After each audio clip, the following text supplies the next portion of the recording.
नमस्कार। डीएलएड प्रथम वर्ष जिसे हमारा हिंदी भाषा शिक्षण और प्रवीणता, इसके अंतर्गत हम लोग आज बात करेंगे जैसे कि लिखना सीखना, जो इकाई हमारी 5 है। उसके अंतर्गत हम लोगों ने लिखने की विभिन्न अवस्थाओं के बारे में पढ़ा। लिखने की जो विधियां हैं, प्रारंभ में कौन सी विधि को अपनाएं, उसके बाद कौन सी विधि को अपनाना चाहिए। आज हम लोग बात करेंगे जो लिखना सीख गया, बालक वर्णों को बनाना सीख गया, अब किन चीजों को ज्ञान देना उसे आवश्यक है। तो सबसे पहले विराम चिन्ह। विराम चिन्ह व्याकरण की दृष्टि से नहीं पढ़ाना है कि जो विभिन्न प्रकार के जो विराम चिन्ह है उनको अलग से बताकर परिभाषा देकर नहीं बताना है। विराम चिन्हों को अगर बताना है तो विद्यार्थियों को ये बताना है कि आपको कहाँ पर रुकना है। सबसे पहले उन्हें जो विराम चिन्हों को ज्ञान देना है तो पहले खड़ी पाई का ज्ञान या क्वेश्चन मार्क का ज्ञान देना है। खड़ी पाई या प्रश्नवाचक चिन्ह, क्योंकि इसी का प्रयोग हम हिंदी के अंतर्गत विद्यार्थियों को ज्यादा करवाते हैं। ठीक है, तो विद्यार्थी है क्योंकि उनके अंतर्गत जो हम लोग अल्प विराम अर्ध विराम की बात करें तो विद्यार्थियों को वो चीजें समझ में अभी इस अवस्था के अंतर्गत नहीं आती है।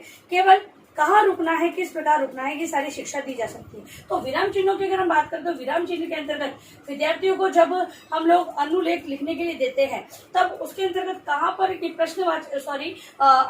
पूर्ण विराम लग रहा है, ये सारी चीजें उसे बता देनी चाहिए। और जब अध्यापक है उनसे प्रश्न करे तो इस प्रश्नवाचक चिन्ह को अलग से बता दिया जाए कि प्रश्नों के अंत में इस चिन्ह का प्रयोग किया जाता है, इसे प्रश्नवाचक चिन्ह कहते हैं। तो विराम चिन्हों के अंतर्गत इतना ही ज्ञान विद्यार्थियों को दिया जाना चाहिए। इसके अलावा फिर है रचना लेखन। दूसरा है रचना लेखन। लिखने के अंतर्गत विभिन्न स्थितियों के बारे में बताना चाहिए। तो रचना लेखन, जब विद्यार्थी लिखना सीख जाएंगे तो विभिन्न रचनाओं के माध्यम से उन्हें लिखने की शिक्षा दी जानी चाहिए। तो पहला है संस्मरण।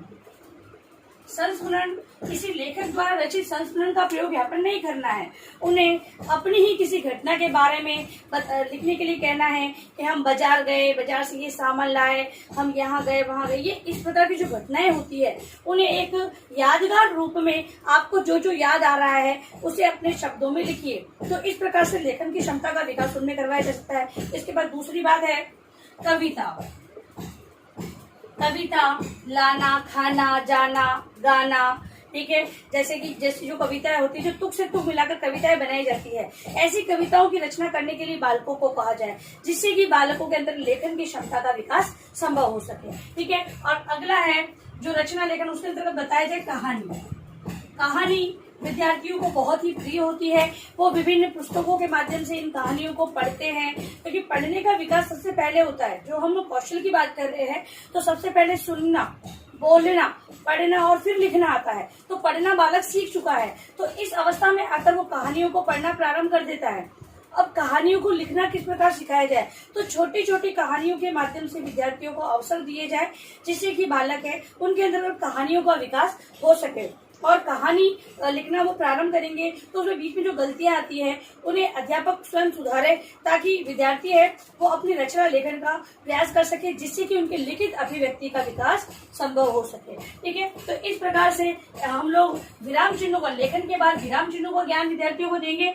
और उसके बाद जो रचना लेखन संबंधी है, जो ये 3 मैंने बताया आपको विधियां, इनको अपनाते हुए एक अध्यापक को चलना होता है। इसके बाद है अशुद्धियों का स्वरूप।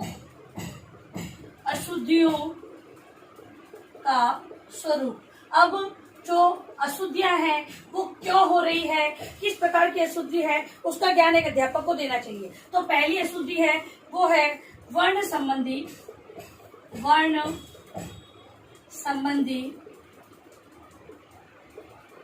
अशुद्धि। वर्ण संबंधी अशुद्धि के अंदर हम लेंगे तो उदाहरण के लिए लो व को विद्यार्थी ब लिखते हैं, अध्यापक उसको गोला बना देता है, कोई सुधार कार्य नहीं देता है, तो बालक क्या है वो ब को ब लिखना चलता ही रहता है। ठीक है, तो ऐसी प्रकार की जो गलतियां आती है वो वर्ण संबंधी गलती कहलाती है। और ये होती है उच्चारण के कारण। हम लोग देखते हैं कि बहुत से बच्चे ब को व कहते हैं और अध्यापक है वो भी उच्चारण को ध्यान नहीं देता है और बालक है वो उसको इसी प्रकार स्वीकार लेते हैं, तो ये गलती होती है। तो पहली है वर्ण संबंधी अशुद्धि। दूसरा स्वर और उनकी मात्राओं संबंधी अशुद्धि। स्वर और उनकी मात्राओं संबंधी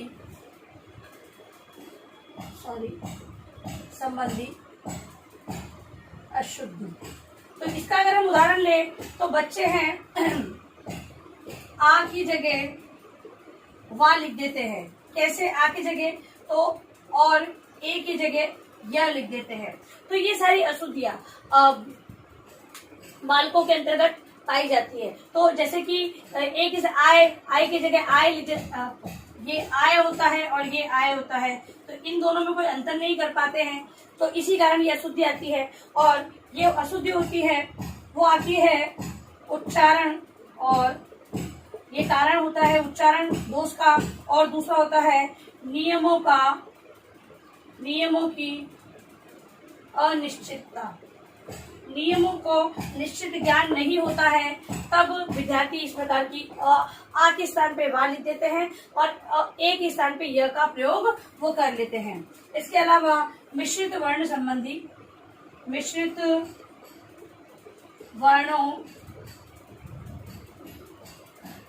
वर्णों की अशुद्धि। मिश्रित वर्णों की अशुद्धि के अंदर देखें तो बालक स को च और छ लिख देते हैं। बोलते श है और लिखते क्या है? च, आधा च और छ लिख देते हैं। इसके अलावा री और र, इनमें अंतर वो नहीं कर पाते। बहुत से शब्दों में वो ये र लिख देते हैं, री बोलते हैं तो ये र लिखते हैं, और अगर री बोलते हैं तो ये री बना देते हैं, जबकि री से ऋषि ये वाला होता है। ठीक है, तो इस प्रकार की गलतियां भी विद्यार्थियों से होती है। और ये किस कारण होती है? तो उच्चारण स्थान का ज्ञान न होना। इसके अलावा दूसरा है लेखन संबंधी अशुद्धि।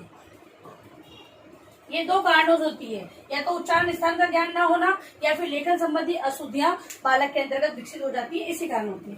अगली अशुद्धि का जो प्रकार है वो है अनुस्वार संबंधी अशुद्धि। अनुस्वार संबंधी अशुद्धि बालकों के अंतर्गत अनुस्वार संबंधी जो अशुद्धि होती है उसके कारण, जैसे दिनांक है, दिनांक का रूप ये होता है, लेकिन लिखते क्या है?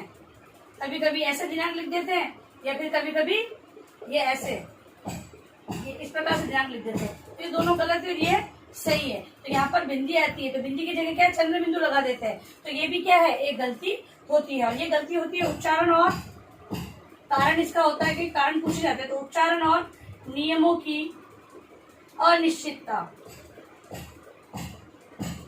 उच्चारण और नियमों की अनिश्चितता के कारण ये अशुद्धि विद्यार्थियों में पाई जाती है। अब अगली जो अशुद्धि है वो है लिंग भेद की अशुद्धि।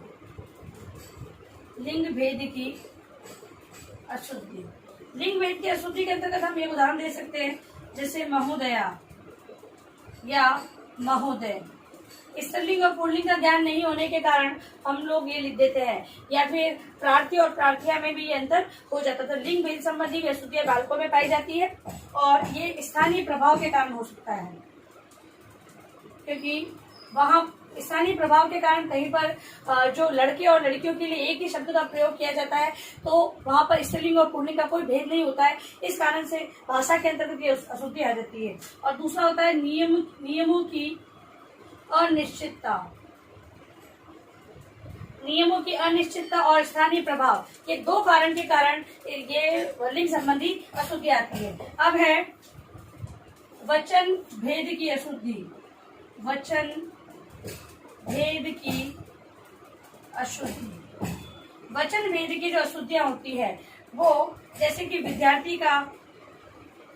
विद्यार्थियों लिखना, ठीक है, वचन है मतलब कि एक की जगह अनेक लिख देना, ठीक है, तो ये अशुद्धियां भी आती है। और ये इसका होता है क्षेत्रीय प्रभाव, कारण होता है क्षेत्रीय प्रभाव या नियम की अनिश्चितता। ठीक है, तो ये वर्ण संबंधी अशुद्धियां, वर्ण जिसके अंतर्गत वर्णों संबंधी अशुद्धि की जाती है, स्वर और उनकी मात्राओं संबंधी अशुद्धियां विद्यार्थी करते हैं। मिश्रित वर्णों संबंधी अशुद्धियां जो पाई जाती है, अनुस्वार संबंधी, लिंग भेद संबंधी और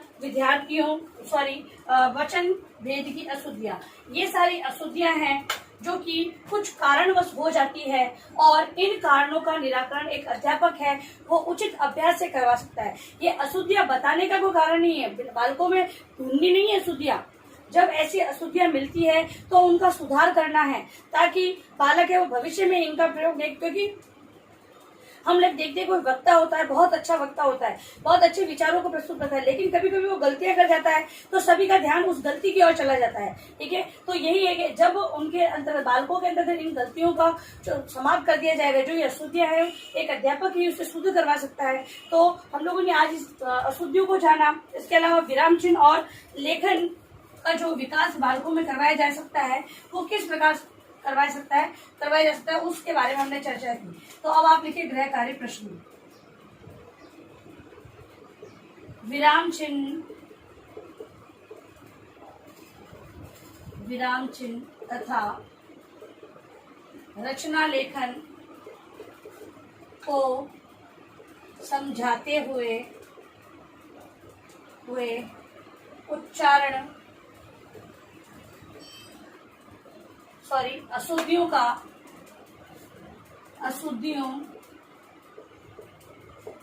के स्वरूप को बताइए। ठीक है, तो इस प्रकार से आप विराम चिन्ह, रचना लेखन जो संबंधित जो गलतियां होती है, मतलब कि रचना से संबंधित जो लेखन का विकास किया जा सकता है, रचना लेखन के द्वारा लिखने का जो विकास किया जा सकता है, उसके बारे में आप अपनी उत्तर पुस्तिका में लिखेंगे। और इस महामारी के दौर में कम से कम ये आवश्यक कार्य होने पर घर से बाहर निकले।